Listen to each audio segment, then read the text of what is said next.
Disney Pixar Coco, adapted by Adrian Molina, illustrated by Fabiola Garza. In the small town of Santa Cecilia, there lived a boy named Miguel Rivera. His house was full of family, including his great-grandmother, Mama Coco. Every year, on Dia de los Muertos, the Day of the Dead, his family shared the memories of relatives who had passed on. Miguel's abuelita would tell the story of his great-great-grandmother, Mama Imelda, whose heart had been broken by her musician husband. Because of him, there was one rule in the Rivera household: no music. But Miguel loved music. In his secret hideout, he learned to play guitar by watching videos of his favorite musician, Ernesto de la Cruz.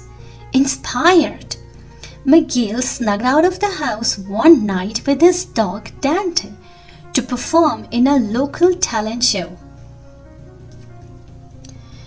But on the way out, Dante jumped onto the family ofrenda or altar. Mama Imelda's photo tumbled down with a crash. Papa, that was when Miguel made a discovery. Mama Imelda's husband was holding a guitar, and it looked very familiar.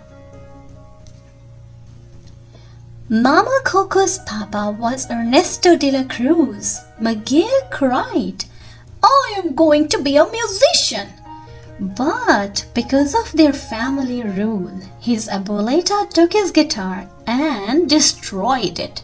Smash! Miguel ran as fast as he could to Ernesto's tomb, where the musician's famous guitar still hung. Taking it off the wall, he said, "Please don't be mad. I need this to be a musician like you." And he gave the legend's guitar a strum. All of a sudden, Miguel noticed all the skeletons around him. They had followed the paths of marigold petals to visit their living relatives for Dia de los Muertos. To return to the land of living, Miguel would need a blessing from one of his dead family members. So he and Dante crossed the marigold bridge into the land of the dead. Miguel found Mama Imelda, but she said she wouldn't give him her blessing. If he wanted to be a musician, Miguel had to find another way. So he teamed up with a skeleton named Hector, who's said to be new Ernesto de la Cruz. With some shoe polish, Hector made Miguel look like a skeleton.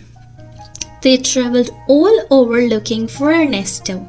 They even performed together in a talent show.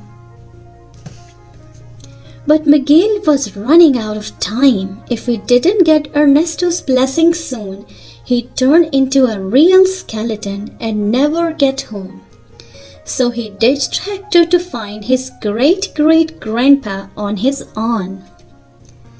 Miguel snuck into Ernesto's fiesta at the tippy top of a tall tower. But the place was so crowded he couldn't get to Ernesto. So Miguel beat out a song everyone watched as he sang and fell into Ernesto's pool. Splash! The skeleton saw that he was a living boy. Everyone was overjoyed to meet Miguel. "I have a great-great-grandson!" But then Hector appeared, and as the two men argued, Miguel learned the dark truth. His great-great-grandpa had poisoned Hector and stolen his songs to become famous. Miguel was shocked to see Ernesto's face turned cold. Ernesto explained that he couldn't risk letting the world know the truth.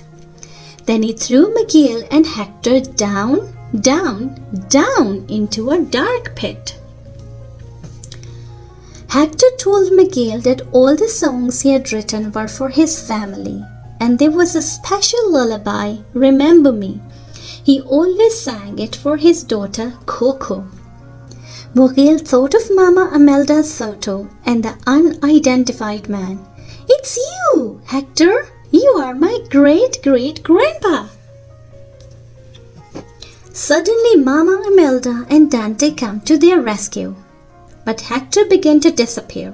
His daughter was starting to forget him. Mama Imelda and Hector sent Miguel home with their blessings.